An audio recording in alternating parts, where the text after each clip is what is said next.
6 Florida nudists were arrested for being nude on a non-nude beach. A Florida man woke up from a coma just long enough to blame his girlfriend for the car crash. A Florida woman dined and dashed and claimed Eminem, her husband, would pay for the bill. And a Florida woman was knocked out by a duck while riding a roller coaster. These are the weird stories for Friday on Weird AF News. They're all from the state of Florida, because on Friday, I only do weird news from Florida. We like to call it Florida Friday on Weird AF News. This happens to be Halloween as well, so happy Halloween and enjoy this Florida Friday episode. 6 Florida citizens have been arrested for being nude on a non-nude beach. Well, in their defense, the beach is a very long place. It's very vast, and it looks similar in most spots. I can see why you would confuse your usual nude beach for a non-nude beach. And maybe there wasn't a sign indicating that they couldn't be in the buff. Let's keep reading and find out before we judge these 6 Florida people. They were arrested last weekend in Florida near the Little Mud Creek Beach, which is about a mile north of Blind Creek Beach. This is after the deputies responded to complaints of unauthorized nudity. I suppose that's the technical charge, unauthorized nudity. You weren't authorized to be nude. You need to be authorized to be nude. I'm going to tell you guys a little secret. Underneath my clothes, a lot of unauthorized nudity going on. All right, let's get serial. It says, complaints of unauthorized nudity outside the county's only designated clothing optional area. So there is one clothing optional area, but it wasn't this beach, and that's why the nudity is unauthorized. The non-clothing is not sanctioned. According to statements from the county sheriff's office, deputies charged 6 persons with indecent exposure of sexual organs after observing them nude near the Little Mud boat ramp. The sheriff's office said patrols have increased in recent weeks following numerous complaints regarding unauthorized nudity on the beach. They reminded visitors to, quote, stay within the clearly posted nude optional boundaries and to cover up before leaving those areas or entering parking lots and public spaces. It sounds like there's a place for decent exposure of your sexual organs nearby, but for whatever reason, people are walking into the area where if you expose your sexual organs, it's now indecent. I don't know why maybe Florida people just can't read. That's always a possibility.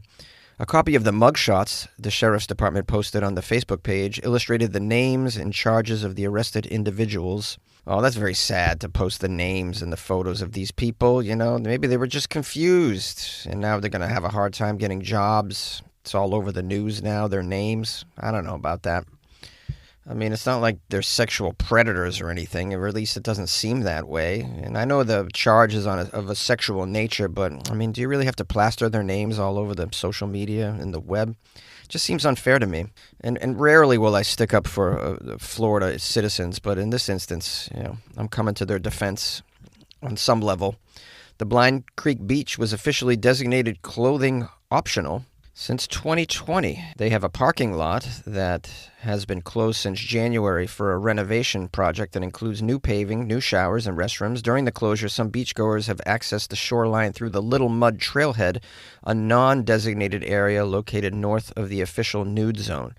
So it sounds like some of them are just caught in an area where they're not allowed to be nude, but they're being nude on their way to the nude-approved area because the parking lot's being renovated. So perhaps not even their fault. I don't know, this seems a little nuanced. The sheriff did say in a statement, while the ongoing Blind Creek Beach renovation project may be a temporary inconvenience to beachgoers, it does not permit the use of undesignated public areas as extensions of the designated nude optional beach. Nevertheless, 6 naturists, is that what they call themselves? That's a little misleading of a title, naturist. I mean, I fancy myself a naturist. I love nature. I will occasionally save a drowning bee out of a swimming pool or a hot tub. I'm really into nature, but let me be frank. I'm not into exposing my wiener out in public. To me, that's not really a good definition of a naturist. I mean, that would be like hunters calling themselves naturists because they like to get out in nature and kill nature. So there's something, I don't know, I don't agree. I'm going to call them nudists. That's what I'm going to call them. That's what they're getting. And I'm going to make a suggestion that they get to the gym. That's because I don't know if you've seen nudists lately, but it looks as though they don't have gym memberships, and that's a concern. People always say, oh, the nudists, they want to take off their clothes when they're out there on the beaches and whatnot. What harm is that? Well, the harm is they're not very easy on the eyes. That's the harm, all right? I love the nude body, but I don't love all nude bodies. And I don't think you should, honestly. Now, while some people at Little Mud Creek Beach said they had no problems with nudists on the beach, others told the media they didn't like it. Here's a quote from someone. You would find it upsetting if you saw somebody here naked on this beach. It would be odd, yes, because young families could be here. The reality, the sign does not say you have to be clothed or in a bathing suit. Oh, she's complaining because they're going on the non-nude beach. I thought they were just in the parking lot as they made their way to the other beach. They were on some trail or something. But it sounds like maybe they're cutting through the non-nude beach to get to the nude beach. In which case, that's on the nudies because, cover yourself up as you go through the other beach. What's wrong with you? And why would you walk nude from your car to the beach anyways? That's just bizarre. You're going from parking lot, you walk in parking lot to nude beach, you got nothing on. Is that what's happening here? Well, if that's what's going on, then, I'm going to change my tune on the punishment to these people. They should be shamed if this is how they're behaving. I'm not sure, but it sounds like that might be what's going on. You're just completely flouting protocol by passing through a non-nude beach while you're nude, okay, with your wiener out. This is not, there's a wiener out establishment, and then there's a wiener in establishment, all right? There's wiener out sand, and then there's wiener in sand. And if you're going to the wiener out sand, but you have to pass through the wiener in sand, keep your wiener in during the wiener in sand phase as you get to the wiener out sand phase. And then, wieners out. Have a good time with your terrible body. A Florida man woke up from a coma just in time to blame his girlfriend for the car crash before passing away. A Florida man, with his last breath, apparently accused his pregnant wife of purposely causing a violent car crash that sent him into a coma before he then tragically succumbed to his injuries. His name is Daniel Waterman. He claimed that his girlfriend, Leah Mumby, said, quote, "I don't care what happens. You'll get what you deserve," moments before she started driving recklessly along Interstate 95. The couple were reportedly in the middle of an argument the night of the Super Bowl last February, according to court papers. Oh, yikes, this guy's been in a coma since the Super Bowl? My goodness. It says the Florida man recalled his girlfriend eventually caused the car to roll into a tree purposefully, causing severe injury to both him and her. This is according to the victim's mother, who spoke with the media. The father-to-be slipped into a coma. He's a father-to-be because she's pregnant. He slipped into a coma but recovered just enough to make the claims against his significant other. Wow, how wild is this? He came out of the coma just to accuse her of attempting to kill him. And we always wonder, what gets somebody out of a coma? We always try little tricks to get them out of a coma. And, we play their favorite song. We put on their favorite streaming show. Relatives and friends all visit, get together. They try and sit around the person and talk to them, talk them out of it. I was even asked to attempt to get somebody out of a coma that I didn't know by telling jokes, and that didn't work. I learned something crazy that day that I visited this woman in a coma. Did you know that you could just visit somebody in a coma? You don't even have to be a relative, or I wasn't even a friend of this person. This was a favor asked of me by a relative. Could you visit my friend? She's in a coma at a hospital in Los Angeles. I'm not out there. I can't do it. But could you visit her and maybe tell some jokes to her and get her to snap out of it? And I love this relative, and I'd do anything for this relative. So of course I said yes. And I went down to the hospital and I just walked right in. Oh, you're visiting so-and-so? Yeah. I didn't have to show that I was family or proof of being a friend or even knowing this person at all. You can just go visit people in comas. I don't know if you knew that. It's pretty alarming to me because, I have enemies out there. And what if I'm in a coma and one of these freaks shows up and takes some terrible selfies with me, rubs oatmeal on my forehead or, puts blackface on me and then shoots a video for social media. Now the whole world thinks I dressed up in blackface, although I was in a coma the whole time. It wasn't even my fault, and now I'm canceled. These kinds of things. So anyways, why isn't there security for the coma people? All right, I've gone off the rails. What was I even talking about? The guy that comes out of the coma to put the blame on his girlfriend. So this guy was like, wait, Lord, I'm not ready to pass through the pearly gates. I have one more task on earth. Yes, what is it, my son? Well, I gotta I got to go back and tell the mother of my child what I think of her. And while I'm there, I'm just going to tell the police that she tried to kill me. So got to get this off my chest. So just give me a moment. I'll be back up here in the clouds in no time. Now, according to the affidavit, the Florida man came out of the coma and spoke to investigators through a whiteboard in May, so 3 months after the accident. Using the whiteboard, he told the police the two began bickering after she discovered she was pregnant.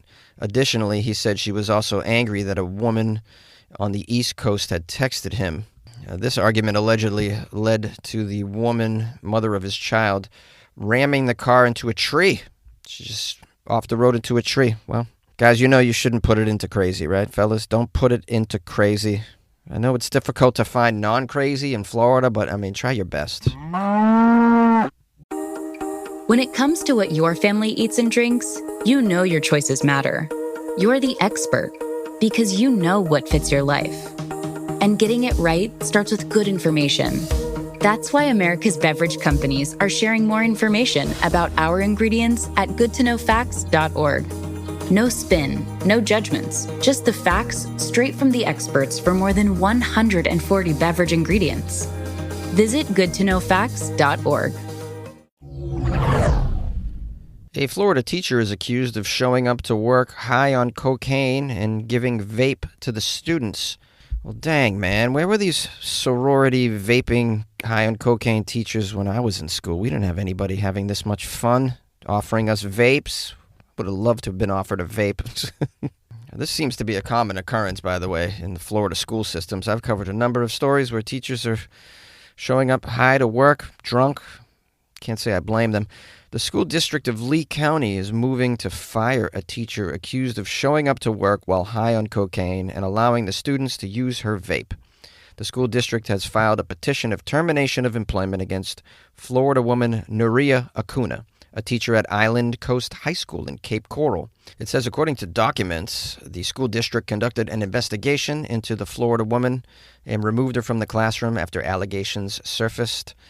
They say that she showed up to teach while under the influence of cocaine. Students in the class told investigators that Acuna would vape in the middle of class and also occasionally allowed the students to vape in class as well, sometimes even letting the students use her own personal vape.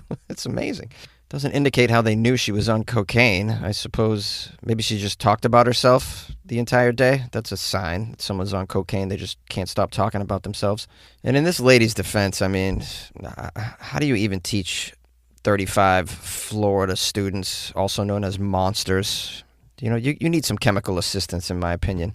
The real mystery here is, how does a Florida teacher afford cocaine in this economy? I mean, that's what I've been wondering. I'm going to assume she's got an OnlyFans side hustle. Now, the affidavit also states that Acuna, the Florida teacher, also sold drinks and chips to students from her classroom. I guess there's our answer. How did she afford cocaine? Well, she's taking money from the children. What kind of drinks? Was she selling Four Loko to the kids? I wouldn't put it past her. Children, these are called minis. I have a cooler full of them at $5 a pop. Act now and I'll give you a free pull off my vape. Today I'm rocking Blueberry Watermelon Delight. Now, obviously, the parents in this community are very alarmed by the behavior. One parent suggested that the school board should test teachers every couple of months for drugs to make sure they're clean. Well, let's not get hasty, lady. I mean, if you do that, you're not going to have any teachers in Florida. A Florida woman dines and dashes and claims that Eminem, her husband, is going to pay the bill. We have a 54-year-old Florida woman arrested at Silver Springs Diner after she allegedly refused to pay for her meal. She told the manager her spouse is hip-hop legend Eminem and who would be paying for the meal. Oh, look at her go. She only had one shot, and she took it. She only had one shot, and she's like, you know what? This is what I'm doing. I'm going to dine and dash, blame it on Eminem. I'm not going to miss my chance to blow. This opportunity comes once in a lifetime. You know, free bacon. No, it says on Monday, Marion County Sheriff's Office responded to Daryl's Doggone Good Diner. Daryl's Doggone Good Diner. Wow, what a name. You guys been to Daryl's Doggone Good Diner? Is it doggone good or what? Wow, you go, Daryl. Don't let the fact that you're a Florida diner keep you from trying to be cool. All right, well, employees called the police in reference to a female customer refusing to pay her bill. Upon arrival, a manager told the corporal that the customer, identified as Jennifer Helen Kleber, had ordered a meal. After finishing the meal, Florida woman Kleber allegedly refused to pay for the meal, and the manager advised her that she had done this before. Oh, she's a regular dine and dasher. That's her thing. Her MO, as they say, the dine and dash. She's getting creative now. She's blaming it on famous rappers. In the report, they noted that Florida woman Kleber was sitting at a table in front of a plate and a receipt. Kleber allegedly told the corporal that her, quote, spouse, Marshall Mathers, also known as Eminem, would be paying the bill. She further told the corporal that she, quote, only had $10 in her pocket. She was detained in handcuffs and escorted to a patrol vehicle. We got a photo here of the Florida woman. Yikes. Yikes. Yikes. Wish I didn't see that. I can't unsee this, but I wish I didn't see it. I don't recommend you guys seeing it, all right? Don't Google this lady. She's got a face that says, I do all the drugs all the time. That's what her face says. I'm surprised she even had an appetite from all the drugs she probably does, as evidenced by her skin condition. I'll also say this. She doesn't really have wife of Eminem vibes. She has more of like wife of Kid Rock vibes or Tekashi 6ix9ine, somebody of this ilk. It says a copy of her receipt showed she had ordered a soda, 2 entrees, and a chocolate milk. The total amount to the diner was $27.55. After being read her Miranda rights, the Florida woman claimed Eminem had previously picked up her tab at the diner before. She was expecting him to do the same because, quote, well, my spouse has unlimited money. And that's her story, and she's sticking to it, apparently. You should arrest Eminem for spousal neglect. Why isn't he picking up the tab for this lovely Florida woman? She's only spending $27.55 for her breakfast, after all. It's pretty reasonable. It says Kleber remains in custody and is being charged with defrauding an innkeeper under $300. They call it an innkeeper? Defrauding an innkeeper. I love how they keep these archaic words and phrases in their legal books. It's just so ridiculous. Defrauding an innkeeper. Did she also assault the bar wench? And will she have to spend a fortnight in the dungeon? I'd like to know. A Florida woman was knocked out by a duck while riding a roller coaster and is now suing the park. This is a bonus Florida Friday episode, I thought I'd do, because I came across a lot this week, and I'm like, you know what, I'll give you guys an extra one here. This story's out of Orlando, Florida. Florida woman, she is demanding $50,000 from SeaWorld. I'm sure you've heard of SeaWorld, very famous for doing some nefarious things over the years. But I mean, what do you really expect from a Florida theme park, huh? So the Florida woman is demanding $50,000 after her roller coaster-filled day took a foul turn. So funny, foul turn. What a great pun. I'm sure there's going to be more in here. This ride is hilarious. The woman's lawsuit said she was riding the park's Mako roller coaster when a duck flew into the coaster's path, hitting her in the face. She got hit by a flying fowl in the face with a duck. Oh, boy. Too bad she didn't duck, right, guys? Didn't Fabio get hit by a duck on a roller coaster? I believe it was also in Florida, right? Busch Gardens a few years ago. Let me look this up to confirm. Oh, yes, indeed. Fabio was hit not by a duck, but by a goose, which is a larger seabird. Is it even a seabird? I'll just call it an aquatic fowl specimen. He was hit with a very large aquatic fowl specimen, also known as a goose. That's going to cause some damage. Hitting a goose at well, these things go like 80 miles an hour, right? These roller coasters. Well, anyways, not to be outdone by Fabio, this lady was hit by a duck in the face. She was actually knocked unconscious by the crash. They call it a crash. When the duck flew into the roller coaster's path, hitting her right in the mug. The woman's lawsuit said SeaWorld should have warned her about the dangerous condition of the park. What, warn you? What, are they supposed to put a duck crossing sign up at the base of the roller coaster before you embark? I mean, obviously this is a fluke. I mean, how many people are hit by fowl when they're on a roller coaster? Not many. But I suppose if you build a roller coaster near a body of water, there's a high chance that some sort of aquatic life interference could occur. But, I mean, who would expect a duck? A duck is not a creature from the sea. This is SeaWorld. This is you got hit with a freshwater bird here. Just be thankful you weren't hit by an alligator because they are very sharp. Or a turtle because they're very hard. Either of those things are not good for the face. So again, the lawsuit says the park should have warned her about the dangerous condition before she got on the ride and called the coaster, quote, she called it a zone of danger that placed her in harm's way.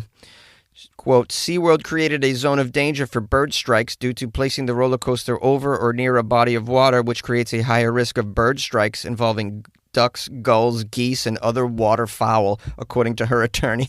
Hilarious. Wow, this lawyer, I mean, imagine getting paid to write nonsense like this and then to pretend that you believe it. I mean, you're going to the depths of hell, sir. Florida attorney, imagine there's a special circle in hell for Florida attorneys, for sure. The lawsuit also claims that the roller coaster disoriented the birds and increased the risk of collision. They reached out to SeaWorld, which does not typically comment on pending lawsuits. However, the park issued short statements saying that safety for guests is actually a top priority that gets taken very seriously. It says the Mako roller coaster has been the subject of some lawsuits about flying objects in the past. Ooh, can't wait to read this next sentence. It says, however, if true, this appeared to be the first flying duck incident. What were the other flying objects they were the subject of lawsuits over? I'd love to know. I assume some other Florida items, such as iguana and, I don't know, crack pipes. Somebody got hit in the chin with a flesh-eating bacteria, perhaps. The article ends with this one simple sentence. The duck's condition was not reported. The end. Well, we did it, guys. We made it through this episode of Florida Friday. I have to thank some of you for sending me Florida stories the last few days. It was very helpful. Thank you. Thank you very much. I had too many, obviously. I did a bonus segment. How about that, guys? Bonus segment for Halloween. Why not? I couldn't find any Florida Halloween-centric stories, unfortunately, so I just gave you a fifth. Hope you enjoyed it. Hope you're having a great weekend and an amazing Halloween. Tonight, I am going to dress up and go to a party. I'm not going to tell you what I'm dressing up as, but I will take photos and I will post it in the Patreon first. And then later on, I'll probably post them in the Weird AF News Instagram, which is Weird AF News. I also got a personal Instagram for me and my comedy, Funny Jones. I'll probably post it in there as well. If you already follow me on Funny Jones, that's you'll see me. I'll post me in my costume tonight. Going to go to a couple of parties. And before I go to the parties, though, I'm going to one of those haunted mazes. There's one like I discovered right around the corner from where I'm staying down here in Orange County, and it's run by a family, it looks like, and it's a free maze, but they take donations, and very, very cool situation, I think, so I'm excited to check that out. And then I'll hit up a couple parties and, see where the night takes me. But anyways, I hope you're being safe for Halloween. Have a great weekend. If you want to send me a photo of you in your costume, I'd love to see it, and you can do so at Funny Jones on Instagram, or my email is funnyjones@gmail.com. So you can do that. If you'd like to support the show, please go to weirdafnews.com, the official website, and you can join the Patreon, or you can buy me a coffee for Halloween, something like that, if you choose to. If not, no big deal. I know a lot of you are struggling right now. I see the reports of what's going on in the economy. I'm not naive. If you'd like to help out the show without any money whatsoever, you could just tell a friend. Tell somebody in a Halloween costume this weekend about Weird AF News. Maybe they'll enjoy that. Tell a Batman or a SpongeBob or a Cartman or a She-Hulk